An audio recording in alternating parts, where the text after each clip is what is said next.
오늘 우리가 읽은 이 말씀은 하나님께서 하나님의 백성을 보호하신다, 이런 내용의 말씀입니다. 2절을 보시면 산들이 예루살렘을 두른 것 같이 여호와께서 그의 백성을 지금부터 영원까지 두르신다, 이렇게 말씀하고 있습니다. 우리 2절 말씀을 한 번 더 읽겠습니다. 2절 말씀 같이 읽습니다. 산들이 예루살렘을 두른 것 같이 여호와께서 그의 백성을 지금부터 영원까지 두르시리다. 예루살렘은 이제 높은 지대에 위치했는데 지리적으로 이 산들에 의해서 둘러싸여 있었습니다. 그러니까 자연적으로 공격하기가 어려운 성이었습니다. 산들로 둘러싸인 예루살렘처럼 하나님께서 그분의 백성을 두르신다라고 하는 거죠. 두르신다라고 하는 것은 주위를 포위하고 에워싸는 것을 의미합니다. 하나님께서 그분의 백성을 보호하신다라고 하는 거죠. 이 산들은 사실 토성을 쌓고 그것을 통해서 이제 공격하면은 뚫릴 수가 있죠. 이 예루살렘도 기원 후 70년경에 로마 군대가 너무 높은 지대 공격하기 힘드니까 토성을 막 쌓습니다. 같은 높이로. 그래서 공격을 해서 결국은 함락시켜버린 거죠. 하지만 어떤 존재도 하나님을 뚫고 하나님의 백성을 공격할 수가 없는 것입니다. 더욱이 오늘 본문은 하나님께서 하나님의 백성을 지금부터 영원까지 보호하신다, 두르신다고 말씀했습니다. 사람은 아무리 보호를 하고 싶어도 이게 항상 보호할 수가 없습니다. 이게 부모가 어린 자녀를 정말 눈동자와 같이 아끼고 보호하지 않습니까? 그런데 부모는 어린 자녀를 보호는 하지만 항상 보호할 수가 없어요. 왜? 먼저는 능력이 안 됩니다. 부모가 자기 방어가 안 되고 부모가 자기를 지키지 못하는 경우도 있죠. 또 부모가 24시간 잠자지도 않고 지킬 수만은 없죠. 부모와 자녀가 떨어질 때가 있습니다. 하지만 하나님은 그렇지가 않아요. 언제 어디서나 지금부터 영원까지 지키신다고 하는 거죠. 이를 통해서 알 수 있는 것은 무엇입니까? 하나님께서 하나님의 백성, 하나님의 소유된 백성을 완벽하게 보호하신다고 합니다. 완벽하게. 그러한 하나님의 보호가 있기 때문에 우리는 안전한 줄로 믿습니다. 우리는 안전한 거예요. 우리는 주님께서 지켜주시기 때문에 안전한 거죠. 하나님의 완벽한 보호를 믿으시고 안심하시고 평안을 누리시길 주님의 이름으로 축복합니다. 이 하나님의 보호는 하나님의 사랑에서 나오는 거죠. 부모가 어린 자녀를 데리고 보호하는 것 이유도 사랑하기 때문입니다. 하나님께서 우리를 얼마나 사랑하셨는지 독생자를 주시기까지 우리를 사랑하세요. 참 이해가 안 되는 그런 사랑을 우리 받았는데 그 사랑으로 우리를 철통같이 보호하십니다. 그 하나님의 사랑과 보호가 있기 때문에 우리는 안전한 거죠.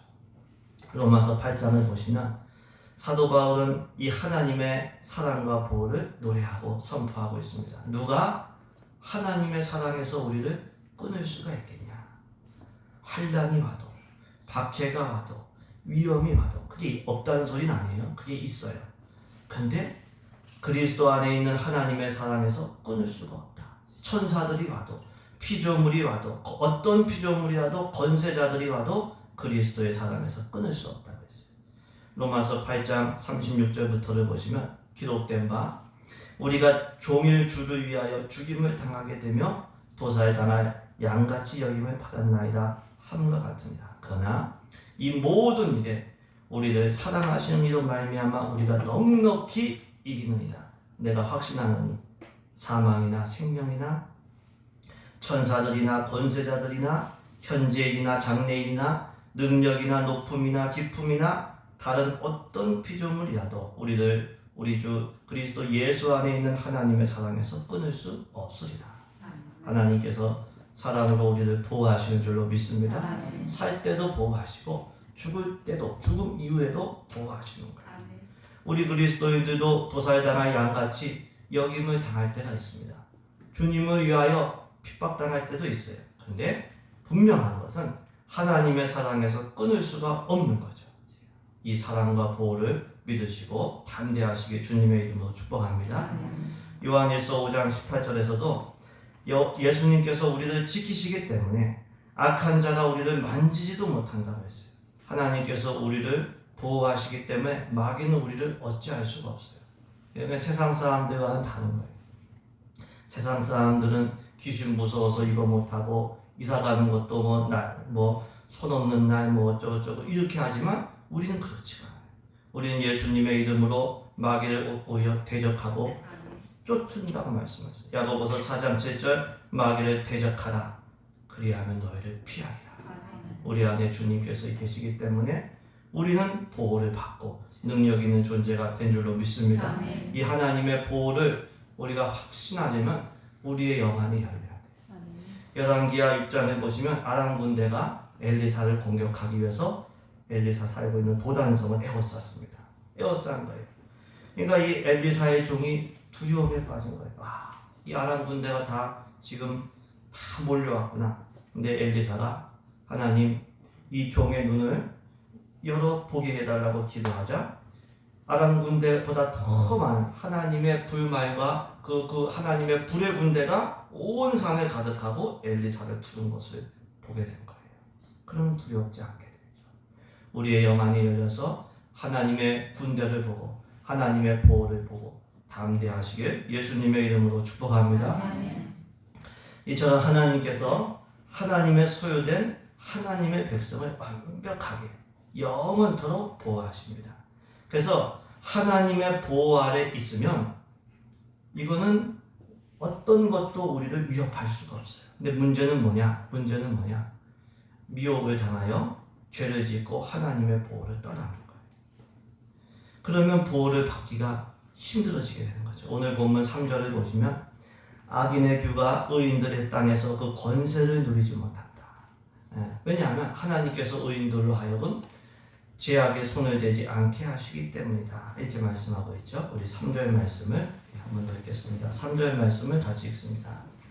악인의 규가 의인들의 땅에서는 그 권세를 누리지 못하리니 의인들로 하여금 죄악의 손을 대지 아니하게 함이로다. 악인의 규라고 하는 것은 규는 지팡이를 얘기합니다. 힘을 상징하는데요. 고대 시대에는 왕이 이제 다스릴 때 지팡이로 이제 다스리는 거예요. 요즘도 군대 가보면 지휘관들 보면 지휘봉이 있습니다. 그래서 그 지팡이 지휘봉은 힘을 의미하죠. 근데 의인들의 땅에서는 악인의 그 지팡이와 힘이 권세를 누리지 못해요. 왜냐하면 하나님께서 의인들로 하여금 죄악의 손을 대지 않도록 이렇게 보호하시기 때문에 그런 거죠. 악인들이 의인들의 땅을 지배하지 못하는 이유는 하나님께서 의인들이 죄짓지 않도록 그 재산을 보호해 주시고 그 모든 것을 땅을 보호해 주시기 때문인 거예요. 왜 하나님께서 의인들이 죄짓지 않도록 이렇게 막아주실까요? 그거는 죄를 지으면 하나님과 멀어지고 하나님의 보호를 받을 수가 없기 때문에 그렇습니다. 이게 어디에 있느냐가 굉장히 중요해요. 죄를 지으면 하나님의 보호를 받을 수가 없습니다. 요즘에 그 이스라엘과 하마스 전쟁이 있지 않습니까? 다른 것은 몰라도 군사적으로 보면 이스라엘이 그 적의 로켓포가 공격 왔을 때 이게 아이언돔이라고 해서 이게 미사일을 쏴서 공중에서 다 맞춰버려요. 그게 10발의 공격이 오면 9발은 다 맞춘다는 거예요. 그러니까 보호가 엄청난 거예요. 비용이 많이 들겠죠. 근데 그 아이언돔, 그 강철 지붕을 떠나면 어떻게 되겠어요? 그럼 로켓포에 그냥 맞는 거예요. 어디에 있느냐가 중요해요. 죄를 지으면 하나님의 보호를 받을 수가 없어요. 하나님을 떠나면, 죄를 짓고 하나님을 떠나면 하나님의 보호를 받을 수가 없어요. 그래서 우리가 죄 짓지 말아야 돼요. 죄 짓는 거 무서워해줘야 돼요. 죄를 지음으로 하나님을 떠나는 즉시 하나님의 보호를 우리가 받을 수가 없어요. 요한복음 15장에서도 예수님과 늘 가까이 연합하고 예수님과 친밀히 교제하면은 예수님이 공급하시는 생명으로 열매 맺고 능력 있는 삶을 산다고 했어요. 근데 예수님을 떠나요. 그러면 이거는 밖에 버려지는 거예요. 마치 이 나뭇가지가 나무를 떠나서 나가면 어떻게 되겠어요? 이거는 장작 떼감밖에 되지 않는 거죠. 요한복음 15장을 보시면 예수님께서 나는 포도나무요 너희는 가지라. 그가 내 안에 내가 그 안에 거하면 사람이 많이 열매를 맺나니 나를 떠나서는 너희가 아무것도 할 수 없습니다. 예수님 떠나면 아무것도 할 수가 없어요. 사람이 내 안에 거하지 않으면 가지처럼 밖에 버려져 마르나니 사람들이 그것을 모아다가 불에 던져 사합니다. 예수님을 떠나면 내 안에 거룩한 감정들, 성령의 역사 다 떠나는 거예요. 죄성만 남는 거예요. 결국 죄 짓고 살다가 지옥 가는 거예요. 예수님을 떠나면 예수님의 공급, 예수님의 보호 받을 수가 없어요. 그래서 예수님 떠나지 말고 예수님께 붙어 있어야 돼요. 네, 예수님과 친밀하게 말씀과 교제로 예수님과 친밀하게 교제하는 우리 되기를 소망합니다. 우리가 예수님 믿고 나서 배우는 게 뭐예요? 말씀 생활, 기도 생활 열심히 해야 된다. 그게 기본이거든요. 왜? 그게 예수님과 붙어있는 수단이 되기 때문에. 우리가 그 동물원에 가면 맹수도 있지 않습니까? 참 신기하고 그런데 우리 안에 들어가면 신기한 게 아니라 이 사육사들도 위험해지게 되는 거예요. 어디 있느냐? 이게 참 중요합니다. 창세기 3장에 아담과 하와가 죄를 짓고 숨었을 때 하나님께서 물으신 게 내가 어디 있느냐? 몰라서 물으신 게 아니라 생각해 보라는 거예요. 내가 지금 어떤 영적인 자리에 있는가? 사람이 죄를 짓고 하나님의 보호를 떠나는 이유는 다른 게 아니에요. 유혹받는 자리에 머물러 있기 때문에. 유혹받는 자리가 아니라 은혜받는 자리에 우리가 있어야 될 줄로 믿습니다. 창세기 39장을 보시면 여주인이 요셉을 유혹했어요. 근데 이제 요셉이 이제 가정총무니까 일하려고 들어갔는데 어떻게 그날 아무도 없는 거예요. 여주인이 또 유혹을 했어요. 요셉이 자기 옷을 챙기지 못할 정도로 뛰쳐나갔어요. 왜? 거룩한 사람도 유혹받는 자리에 있으면 결국 죄짓기 때문에. 그 요셉이 아는 거예요. 그러니까 우리는 우리가 거하는 환경을 잘 선택하고 자꾸만 거룩하게 만드는 지혜가 있어야 돼요. 유혹받는 환경을 아무렇지도 않게 택하면은 결국 죄짓고 하나님의 보호를 떠나게 돼요. 우리는 반대가 돼야 돼요. 성령님의 은혜와 감동이 있는 곳, 그것을 받는 곳, 거기를 택해야 돼요. 그리고 우리가 거하는 환경을 하나님 말씀이 선포되게 하고 하나님을 찬양하는 찬양이 울려 퍼지는 환경으로 자꾸 만들어요. 그것이 우리 영혼에 유익을 줘요. 우리가 힘을 얻게 하고 우리가 하나님과 연합하게 되는 줄로 믿습니다. 그리고 우리가 가까이 하는 대상도 사람의 교제권도 잘 선택해야 돼요. 열왕기하 8장에 보시면 유다의 왕 여호람에 대한 말씀이 나오는데 32세의 왕이 되고 8년 동안 통치를 했는데요.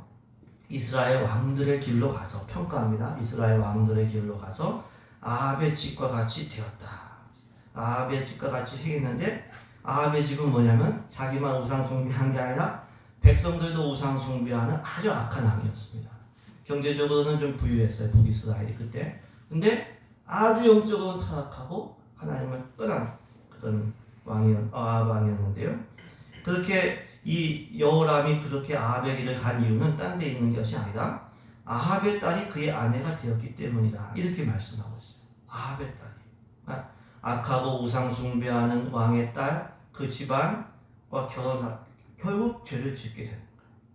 거룩한 환경과 교제권을 우리가 선택하고 또 만들어 가심으로 하나님의 보호 가운데 있기를 주님의 이름으로 축복합니다. 이처럼 죄를 짓고 하나님의 보호를 떠나면 하나님의 보호를 받을 수가 없습니다. 그렇기 때문에 우리는 하나님의 보호를 떠나지 말고 하나님의 보호 가운데 자꾸 들어가야겠죠. 하나님의 보호 가운데 들어가는 게 뭡니까? 오늘 본문은 하나님을 의지하는 것이다. 이렇게 말씀했어요. 오늘 본문 1절을 보시면 하나님을 의지할 때 시온산이 흔들리지 아니하고 영원히 있음과 같이 흔들리지 않는다고 했습니다. 우리 1절 말씀을 같이 읽겠습니다. 1절 말씀 같이 읽습니다. 여호와를 의지하는 자는 시온산이 흔들리지 아니하고 영원히 있음 같도다. 아멘. 시온산은 예루살렘 성전이 있는 산을 얘기하죠. 여러분들 산이 어때요? 산 흔들리지 않죠. 산이 흔들리면 아주 큰 천재지변이죠. 그렇게 흔들리지 않는다고 했어요. 누가 산처럼 시온산처럼 안 흔들릴까? 하나님을 의지하는 사람. 하나님을 의지하는 사람은 하나님의 보호를 받기 때문에 하나님을 의지하는 자는 결코 흔들리지 않아요. 왜? 왜 그럴까요? 하나님을 의지한다는 것은 하나님의 보호 가운데 들어가는 것을 의미하기 때문에 그렇습니다. 하나님을 의지함으로 흔들리지 않는 은혜를 누리시길 주님의 이름으로 축복합니다. 우리가 살다 보면 어려운 일 당하고 또 괴로운 일이 있을 수가 있음에도 불구하고 흔들리지 않는 인생을 살 수 있어요. 왜? 하나님을 의지할 때 그것이 가능해집니다. 이사야 26장에서도 하나님을 견고히 신뢰하는 자에게는 하나님께서 평강도 지켜주신다고 했어요. 주께서 심지가 견고한 자를 평강하고 평강하도록 지키시니 이는 그가 주를 신뢰함입니다. 하나님을 의지하고 신뢰할 때 하나님께서 평강하도록 지켜주신다고 하는 거죠. 그 은혜가 있기를 주님의 이름으로 축복합니다. 다윗이 그러했는데요. 사무엘상 30장을 보시면 다윗이 위기에 처했어요. 참 우리가 예수님을 믿는다고 고난이 없는 게 아닙니다. 고난이 연단의 기회가 되기 때문에 허락을 하십니다. 이 다윗이 참 여러 가지 연단 가운데 있었는데 사울왕을 피해가지고 나중에는 어디로 갔냐면은 블레셋 왕의 신하가 되었어요. 참 이스라엘 왕이 된 사람이 블레셋 왕의 신하가 된 거예요. 적국의 신하가 된 거예요. 이 자체가 모든 걸 얘기해주죠. 얼마나 힘들고 참 뒤죽박죽 힘들었는지 알 수가 있습니다. 근데 엎친 데 덮친 격으로 이스라엘과 블레셋 간에 전쟁이 나왔어요. 다윗이 전쟁에 참여하게 되면 이스라엘을 싸워야 되는데 하나님께서 이게 그 방향을 트셨어요. 골리앗을 죽인 장수라고 반대가 일어나가지고 이제 그 전쟁에는 은혜 가운데 배제가 되었는데, 근데 이제 시글락에 돌아와 보니까 자기가 거하는 시글락성에 돌아와 보니까 아말렉에 의해서 성읍이 불타고 아내들과 자녀들이 다 포로 끌려가게 된 거예요. 부하들이 지금까지 다윗을 전폭적으로 이렇게 따라줬는데 그때만큼은 돌로 다윗을 치려고 했다고 했어요. 얼마나 위기가 다급했는지 정말 그런 위기 상황에 있었는데 그때 다윗이 크게 다급하였으나 그의 하나님 여호와를 힘입고 용기를 얻었더라. 새 번역과 우리말 성경을 보시면 하나님을 굳게 의지함으로 힘과 용기를 얻었다고 했어요. 하나님을 의지할 때 새 힘을 얻게 되고 흔들리지 않게 되는 거예요. 하나님을 의지하는 법을 우리가 배워야 될 줄로 믿습니다. 하나님을 의지하는 법을 배워야 돼요. 하나님 의지한다는 건 도대체 뭘까요? 오늘 시편은 그 제목이 성전으로 올라가는 노래 이렇게 써 있습니다. 성전으로 올라간다는 것은 예배하러 올라간다는 거죠. 예배하면서 하나님께 나아가는 것, 이게 하나님 의지하는 겁니다. 우리가 찬송하고 기도하면서 하나님 주시는 힘과 지혜를 구하는 것, 하나님 의지하는 거예요. 우리가 예배할 때 또 찬송하고 기도할 때 이미 하나님의 나라가 임하게 되고 하나님의 보호가 우리 마음과 감정을 지켜주셔요. 하나님을 의지할 때, 하나님을 예배하고 기도할 때, 찬양할 때 하나님의 보호가 임하게 되는 거죠. 하나님을 의지할 때 하나님의 보호가 임하는데 그 하나님의 의지하는 것의 시작은 하나님을 잠잠히 바라보는 것에서 시작이 됩니다. 우리는 의지하는 대상을 혹은 사랑하는 대상을 늘 바라보고 기대하는데요. 우리가 그렇기 때문에 하나님을 바라본다는 것은 하나님을 의지한다는 것이죠. 시편 62편에서 다윗이 구원의 하나님을 바라보며 의지하는 것이 노래가 나옵니다. 나의 영혼이 잠잠히 하나님만 바라며 나의 구원이 그에게서 나오는도다. 하나님 잠잠히 바라볼 때 벌써 내 마음이 달라져요. 구원이 이제 나오는 거죠. 나의 영혼아 잠잠히 하나님만 바라라. 물은 나의 소망이 그로부터 나오는도다. 오직 그만이 나의 반석이시요 나의 구원이시요 나의 요새이시니 내가 흔들리지 아니하리로다. 하나님을 잠잠히 바라보고 의지할 때 소망이 다시 살아나는 거예요. 하나님을 잠잠히 바라보고 예배할 때, 하나님을 찬양할 때 하나님께서 주시는 힘이 생기게 되는 거예요. 하나님을 잠잠히 바라보고 의지하는 가운데 흔들리지 않는 그런 은혜를 누리시길 주의 이름으로 축복합니다. 반대로 우리가 딴 것 바라보면 어떻게 될까요? 흔들리기 시작하는 거예요. 마태복음 14장 보시면 예수님께서 풍랑위로 거어서 제자들에게 오셨어요. 이 베드로가 예수님인 걸 알고 너무 반가워서 주님 저도 명하여서 바다 위로 거서 주님께로 가게 해달라고 이렇게 기도하니까 예수님께서 오라고 허락을 하셨습니다. 베드로가 배에서 내려서 물 위를 거어서 예수님께로 갔어요. 잠잠히 예수님만 본 게 아니라 바람을 보고 무서워 빠져갔다. 이렇게 말씀이 나옵니다.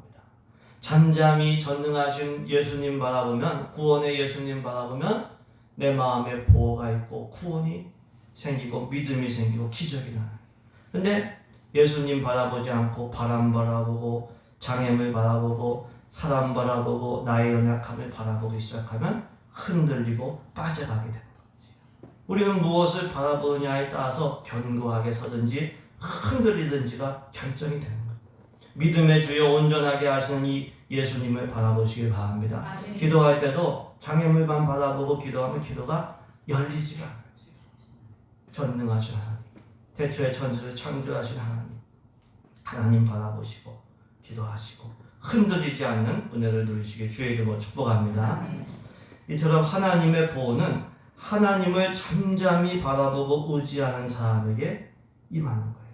그렇게 하나님의 은혜를, 보호를 계속해서 받으면 어떻게 됩니까? 결국은 평강을 누리죠. 오늘 말씀 4절과 5절을 보시면 시인의 기도가 나오고 있습니다. 시인은 선한 자들과 마음이 정직한 이들을 선대해달라고 기도했습니다. 반대로 굽은 길로 치우치는 자들은 하나님께서 악을 행하는 자들과 함께 다니게 하실 것이라고 하면서 이스라엘에게는 평강이 있을 것이다 라고 했습니다. 우리 4절과 5절 말씀 우리 같이 읽습니다. 4절과 5절 말씀 같이 읽습니다.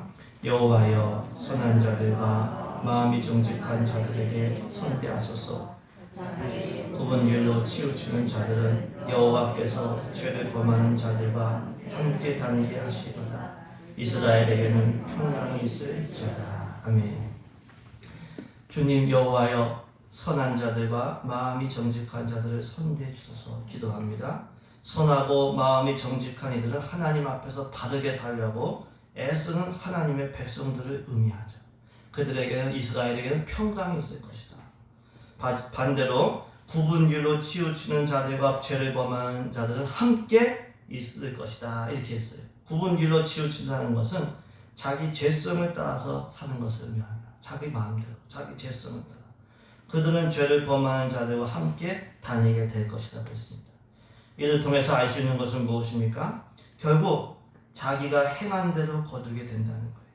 하나님 앞에서 선을 행하고 정직하게 말씀대로 살려고 하는 이들은 하나님의 선대함과 평강이 있습니다.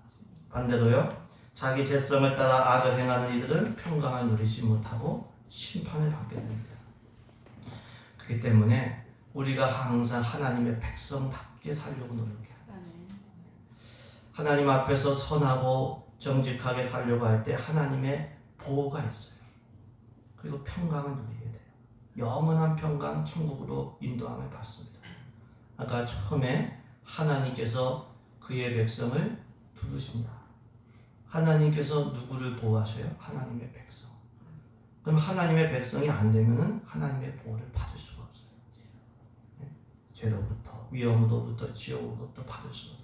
하나님의 백성답게 살지 않으면 하나님의 선대하심과 평강을 누릴 수가 없습니다.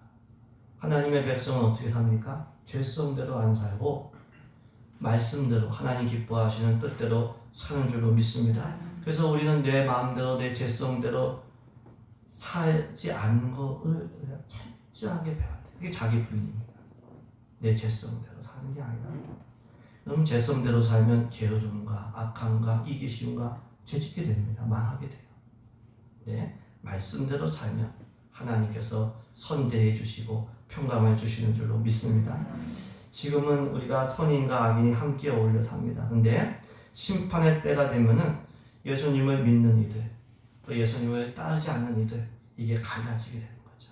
예수님을 믿는 이들은 하나님의 선대하심과 평강을 영원토록 누릴 것입니다. 반대로 예수님을 따르지 않고 죄성대로 산다. 당장은 편할 수 있지만 영원한 고통 가운데 거하게 됩니다. 이 둘이 나눠지게 되는 거예요. 시편 1편 5절과 6절 보시면 그러므로 악인들은 심판을 견디지 못하며 죄인들은 의인들의 모임에 들지 못하리로다. 무릇 의인들의 길은 여호와께서 인정하시나 악인들의 길은 망하리로다. 마지막 때는 나눠져요. 마태복음 13장에서 예수님께서 천국을 바다 물고기를 잡는 그물로 비유하셨습니다. 어부가 그물을 치고 이제 고기를 잡았는데 마지막 때는 꼭 마지막 단계는 먹을 수 있는 거, 좋은 거 그릇에 담고 먹지 못하는 거, 쓸데없는 거 이거는 버리게 되는 거예요. 마지막 심판 때는 죄성대로 죄를 지은 사람들은 하나님과 백성과 함께 은혜와 평강을 누릴 수가 없게 되는 거예요. 그래서 우리는 항상 하나님의 백성답게 이 귀한 신분을 주셨으니까 예수님을 믿는 믿음 주시고 예수님을 따르는 백성, 주님의 백성 됐으니까 하나님 백성답게 사는 우리 되기를 소망합니다. 하나님의 선대하심과 평강을 누리시길 주의 이름으로 축복합니다.